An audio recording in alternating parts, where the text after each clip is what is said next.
ರಸಗೊಬ್ಬರದ ಬೆಲೆ ಯಾವ್ಯಾವ ರೈತ ಗೊಬ್ಬರ ಉಪಯೋಗಿಸ್ತಾನೆ, ಅಮ್ಮೋನಿಯಂ ಸಲ್ಫೇಟು, ಪೊಟ್ಯಾಸು, 10-26, 19-19, 20-20 ಪ್ರತಿಯೊಂದು ಗೊಬ್ಬರದ ಬೆಲೆನೂ ಜಾಸ್ತಿ ಮಾಡಿದ್ದಾರೆ. 500ರಿಂದ 600 ರೂಪಾಯಿ ಜಾಸ್ತಿ ಆಗಿದೆ. ಕಬ್ಬು ಮಾತ್ರ 3 ವರ್ಷದಿಂದ ಒಂದೇ ರೇಟ್ ಇದೆ. ಇದೇ ಗೊಬ್ಬರ ರೇಟ್ ಕಮ್ಮಿ ಮಾಡಬೇಕು, ಕಬ್ಬಿನ ರೇಟ್ ಜಾಸ್ತಿ ಮಾಡಬೇಕು. ಸರ್ಕಾರದವ್ರು ಎರಡು ಒಂದು ಮಾಡಬೇಕು.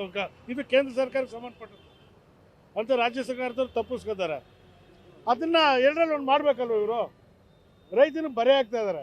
ಆಮೇಲೆ ಗೊಬ್ಬರ ಸಾಕಷ್ಟು ರೈತರಿಗೆ ಸಿಗ್ತಾ ಇಲ್ಲ, ರಾಸಾಯನಿಕ ಗೊಬ್ಬರ ಸಿಗ್ತಾ ಇಲ್ಲ. ಲಿಂಕ್ ಮಾಡಿದ್ದಾರೆ. ಯೂರಿಯಾ ತಗೊಂಡ್ರೆ 10-26 ತಗೋಬೇಕು. ಯೂರಿಯಾ ತಗೊಂಡಿದ್ದೆ ಕಷ್ಟ 300-400 ರೂಪಾಯಿ ಕೊಟ್ಟು, ಅದಕ್ಕೆ 1000 ಚಿಲ್ಲರೆ ಕೊಟ್ಟು 10-26 ಎಲ್ಲಿ ತಗೊಳಕೈತಿದ್ದು ನಾವು ರೈತ ಏನು ಗೊಬ್ಬರ ಕೇಳ್ತಾರೆ ಅದು ಕೊಡಬೇಕು ಸರ್ಕಾರದವ್ರು. ರೈತರು ಸರ್ಕಾರ ಅಂತ ಹೇಳ್ತಾರೆ, ರೈತರು ಬೆನ್ನೆಲುಬು ಅಂತ ಹೇಳ್ತಾರೆ. ರೈತ ಕೇಳಿದ ಗೊಬ್ಬರ ಕೊಡೋಕ್ಕಾಗಿಲ್ವಾ? ಇವ್ರು ಯಾವುದೋ ಕಂಪ್ನಿ ಹತ್ರ ಕಮಿಷನ್ ಅದು ಇದು ತಗೊಂಡು ಆ ಗೊಬ್ಬರನೆಲ್ಲ ನಮಗೆ ಹೊರೆ ಆಗ್ತಾವ್ರೆ. ನಮಗೆ ಬೇಡದಾರ ಗೊಬ್ಬರ ಎಲ್ಲ ತಗೋಬೇಕು ನಾವು. ಈಗ ಫೆಡರೇಷನಲ್ಲಿ 1 ಟನ್ ಯೂರಿಯಾ ಕೊಟ್ಟರೆ ಅವ್ರು ಲಿಂಕ್ ಕೊಡ್ತಾರೆ ಅವ್ರಿಗೆ. ಅವರು ನಮ್ಮ ರೈತರ ಮೇಲೆ ಹಾಕ್ತಾರೆ. ಅದನ್ನು ಯಾಕಿದಾರ ದ್ವಂದ್ವ ನೀತಿ ಮಾಡ್ತಾರೆ ರೈತರ ಮೇಲೆ, ದಬ್ಬಾಳಿಕೆ ಮಾಡಿಕೊಟ್ಟವ್ರೆ ಎಲ್ಲ ಸರ್ಕಾರದವ್ರು.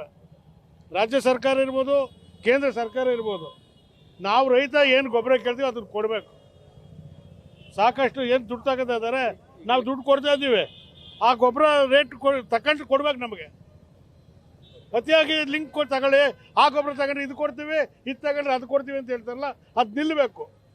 ಈಗಾಗಲೇ ರೈತರಿಗೆ ಒಂದು ಬರ ಹೇಳಿದ್ದಾರೆ, ಸರಿಯಾದ ಟೈಮ್ಗೆ ಬಿಸಿನಲ್ಲಿ ನೀರು ಎತ್ತಲಿಲ್ಲ. ಇನ್ನೊಂದು ಬರ ಏನಂತಂದರೆ ರಾಸಾಯನಿಕ ಗೊಬ್ಬರದ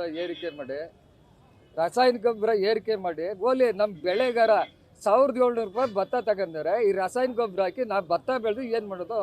ಕಬ್ಬು ಸಕ್ಕರೆ ಇವತ್ತೆಲ್ಲ 50-60 ಚಿಲ್ಲರೆ ಬೈತದೆ. ಕಬ್ಬಿಗೆ ಹೋಲಿ, ಕಬ್ಬು ಸ್ಟಾರ್ಟ್ ಮಾಡೋದಿಲ್ಲ ಎಲ್ಲ ಫ್ಯಾಕ್ಟ್ರಿಗಳು. ಕಬ್ಬು ಬೆಲೆ ನಿಗದಿ ಮಾಡಿದಾರ? ಕಬ್ಬು ಏನಾರ ಬೆಲೆ ನಿಗದಿ ಮಾಡಿದಾರ? ಏನು ನಿಗದಿ ಮಾಡಿಲ್ಲ. ಈ ಸರ್ಕಾರ ಏನಂತ ಅಂದರೆ ಯಾರಿಗೆ ಮಿನಿಸ್ಟ್ರು ಕೊಡಲಿ, ಯಾವ ಪೋಸ್ಟು ಕೊಡಲಿ, ಇದೇ ಚಿಂತೆ ಎಲ್ಲ ಬಿಟ್ಟಿದ್ದಾರೆ. ಇವ್ರಿಗೆ ಏನಂದರೆ ಡೆಲ್ಲಿಗೂ ಬೆಂಗಳೂರಿಗೂ ಮಾವನ ಮನೆ ಇದ್ದಂಗೆ. ಇವಾಗ ಬೆಳಿಗ್ಗೆ ಹೋಗ್ತಾರೆ, ಸಾಯಂಕಾಲ ಬರ್ತಾರೆ. ಅಲ್ಲಿ ಹೈಕಮಾಂಡ್ ಕೇಳ್ತಾರೆ, ಇವ್ನು ಮಿನಿಸ್ಟ್ರ್ ಮಾಡ್ಬೇಕಾ, ಅವ್ನು ಮಿನಿಸ್ಟ್ರ್ ನಾನು ಇವತ್ತು ಮಿನಿಸ್ಟ್ರ್ ಮಾಡಲಿಲ್ಲ ತಿರ್ಗಿ ಅಲ್ಲಿ ಇನ್ನೊಬ್ಬ ಇವೆಲ್ಲ ಕಿತಾಪತಿ ಬಿಟ್ಬಿಟ್ಟು ರೈತರ ಬಗ್ಗೆ ಕಾಳಜಿ ವಹಿಸಿ ಇನ್ಮೇಲಾರ ಕಾವೇರಿ ಸಲಹಾ ಸಮಿತಿಯಿಂದ ನೀರು ಎಸೋದ ಕಲೀರೆ. ಇವಾಗ ಭತ್ತ ಅಂತೂ ಆಗೋದಿಲ್ಲ. ಒಂದು ವೇಳೆ ಆದರೆ ಭತ್ತ ಆದರೂ ಆಗ್ಬೋದು, ಆಗದೆ ಇರಬಹುದು. ಫಸ್ಟು ಕಾವೇರಿ ಸಮಿತಿನ ಕರೆದು ಎಲ್ಲ ವಿ.ಸಿ ನಾಲೆಗಳೇ ಮಳವಳ್ಳಿ ಬ್ರಾಂಚವ್ರಿಗೆ ನೀರು ಹೋಗೋಂಗೆ ಕರೆಕ್ಟಾಗಿ ನೀರು ಮಾಡಿ, ರಾಸಾಯನಿಕ ಗೊಬ್ಬರನ ಈ ರಾಜ್ಯ ಸಮಿತಿ ಸಬ್ಸಿಡಿ ಕೊಡ್ತದೋ ಬಿಡ್ತದೋ ಗೊತ್ತಿಲ್ಲ. ಇವಾಗಲೇ ಬರ ಹೇಳಿದ್ದಾರೆ, ಮತ್ತೊಮ್ಮೆ ಬರ ಹೇಳಿದ್ಬೇಡಿ. ಫಸ್ಟು ಇವೆಲ್ಲ ಡೆಲ್ಲಿಗೆ ಆರೋದು, ಬೆಂಗಳೂರು ವಿಧಾನಸಭೆಯಲ್ಲಿ ಹೇಳಿದ್ದು, ಆ ಮಿನಿಸ್ಟ್ರಿ ಇವನ್ ಮಿನಿಸ್ಟ್ರಿಗೆ, ಅವ್ನು ಮಿನಿಸ್ಟ್ರಿ ಮಾಡಲಿಲ್ಲ, ಇವನ್ ಮಿನಿಸ್ಟ್ರಿ ಮಾಡಲಿಲ್ಲ. ನಿಮ್ಮ ಚಾನಲ್ಲು ಅಷ್ಟೇ, ಯಾವುದೇ ವಿಚಾರ ರೈತರ ಬಗ್ಗೆ ಕಾಳಜಿನೇ ವಹಿಸಿಲ್ಲ. ಅಲ್ಲಿಂದ ಡೆಲ್ಲಿಗೆ ಹೋಗ್ತಾರೆ, ಇಲ್ಲಿಂದ ಬೆಂಗಳೂರಿಗೆ ಹೋಗ್ತಾರೆ.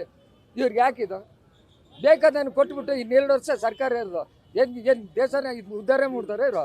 2 ವರ್ಷಕ್ಕೆ ಮಿನಿಸ್ಟ್ರಿ ಮಾಡಿಬಿಟ್ಟು ರಾಜ್ಯ ಉದ್ಧಾರ ಮಾಡೋರು ಇವರು.